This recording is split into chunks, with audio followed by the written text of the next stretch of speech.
Hello dear students, we'll continue from module 6.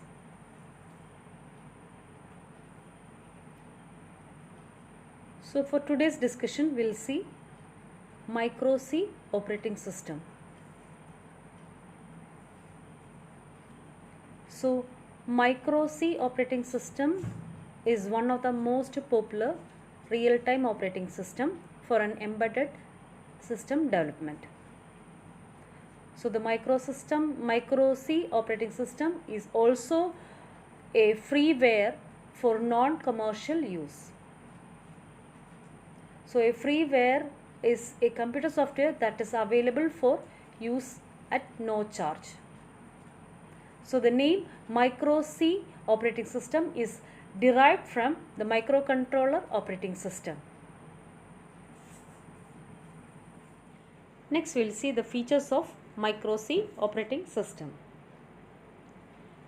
This Micro C operating system 2, the real-time kernel, is a portable, scalable, preemptive, real-time deterministic multitasking kernel for microcontrollers and digital signal processors.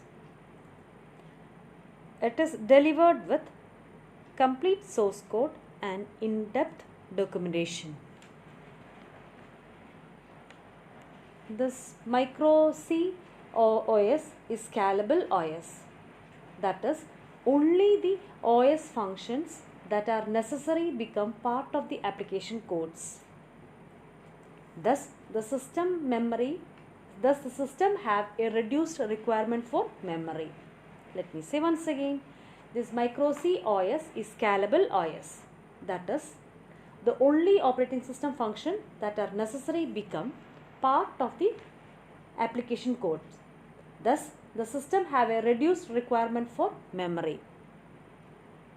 And then the next point it has system level functions for initiation and start of RTOS and system clock ticks interrupts.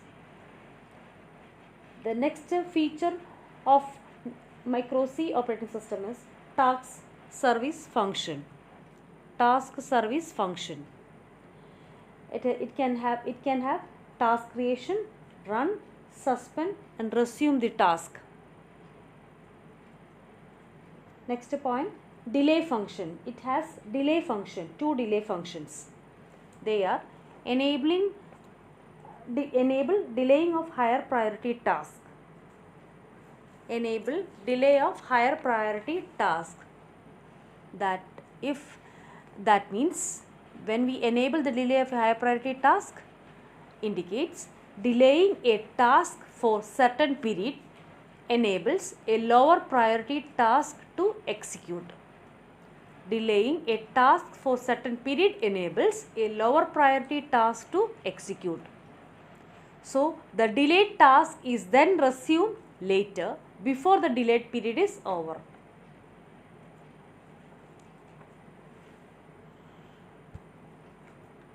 The next feature it has memory allocation functions for creation, partition the memory into blocks and query during debugging of a code in the block. Finally, it also has IPC functions, that is interprocessor communication functions.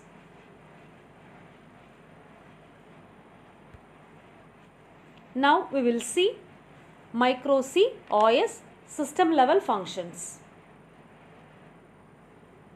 So the first one is initiating OS before starting to use OS functions. The first system level function we have got 7 to 8 system level functions. In that first one initiating operating system before starting to use OS function. So it is void OS init. So that is initiating and starting the operating system.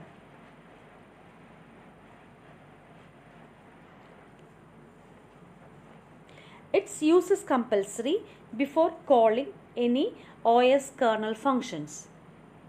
and it returns no parameter. So the first system level function is initiating operating system before starting the use of operating system OS functions. So that function it is void OS init. Now we'll see the second system level function, that is starting the use of RTOS multitasking functions and running task. Starting the use of RTOS multitasking functions and running task. That function it is void OS start, operating system start. So that indicates start the operating system and create a task. Start the OS and the create a task. Its use is compulsory for the multitasking OS kernel operation, and it also returns no parameter.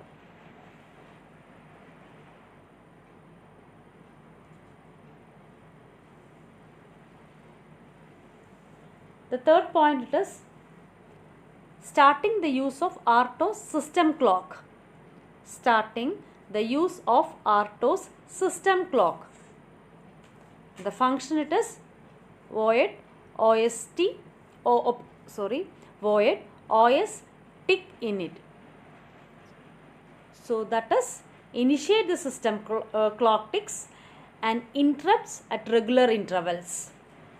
It indicates that function means initiating the system clock ticks and interrupts at regular intervals. That function is also compulsory for multitasking OS kernel operations when the timer functions are to be used. So this function is compulsory when the timer functions are to be used. So it also returns no parameter.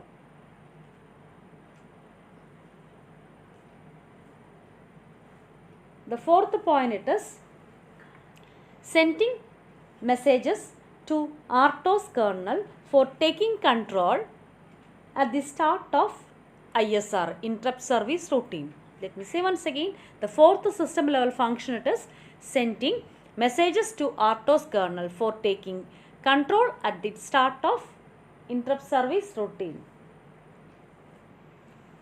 So that function it is OS initiate enter, that is OS int entr. So it's used at the start of an ISR. This function is used at the start of an interrupt service routine.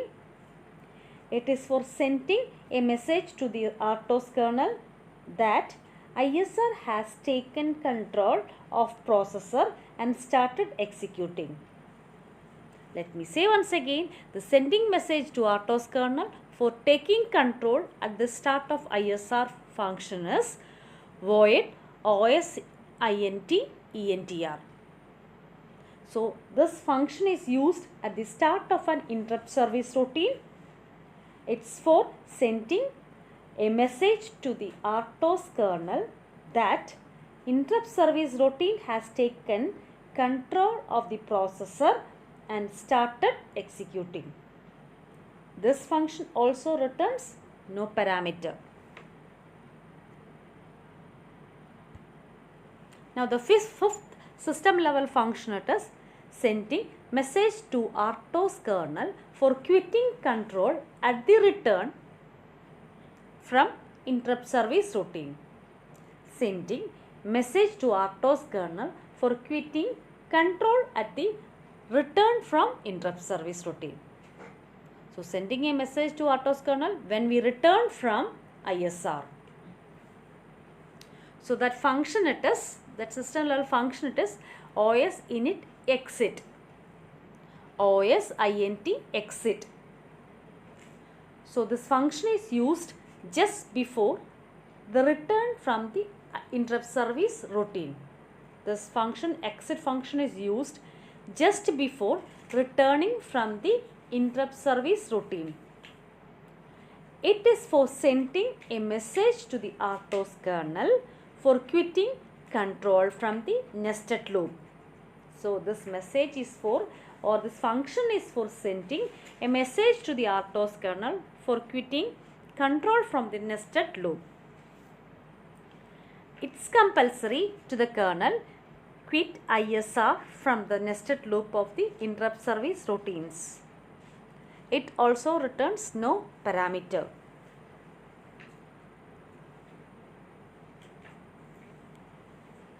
Sixth system level function is sending message to RTOS kernel for taking control at the start of critical section.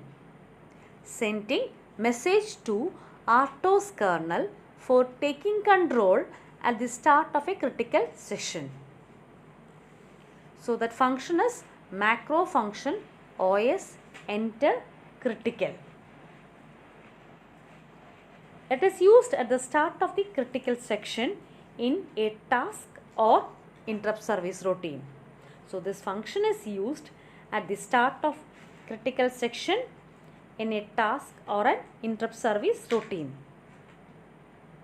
It is for sending a message to the RTOS kernel to disable the interrupt. This function is for sending a message to the RTOS kernel to disable the interrupt, and this is compulsory to let the kernel disable the interrupts. It's compulsory to let kernel disable the interrupts. Now the seventh point is sending message to RTOS kernel for quitting the control at the return from a critical section. Sending message to RTOS kernel for quitting the control at the return from a critical section.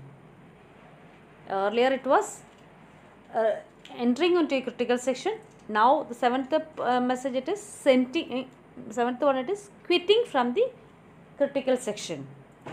So that function is macro function OS exit underscore critical.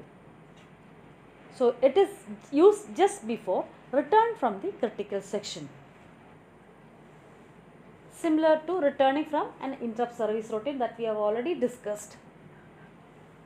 And for sending message to RTOS kernel for quitting control from the section. So it is for this function is for sending a message to the RTOS kernel that the critical section is quitting control from the section. Its use is compulsory to let the OS kernel quit the section and enable the interrupts in the system. It also returns no parameter. Now the eighth system level function is locking OS scheduler. So that function it is OS shed lock. So this function disables preemption by a higher priority task but does not inhibit interrupt. If an interrupt occurs, then locking enables. If an interrupt occurs, then this locking enables return of OS control to that task which execute this function. The control return to the task after execution of ISR.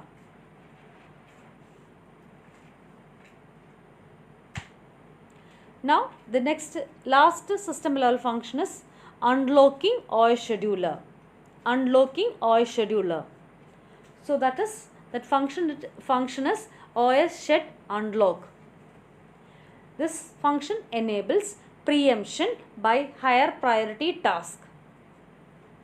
Enables return of the operating system control to the higher priority task after execution of OS shed unlock.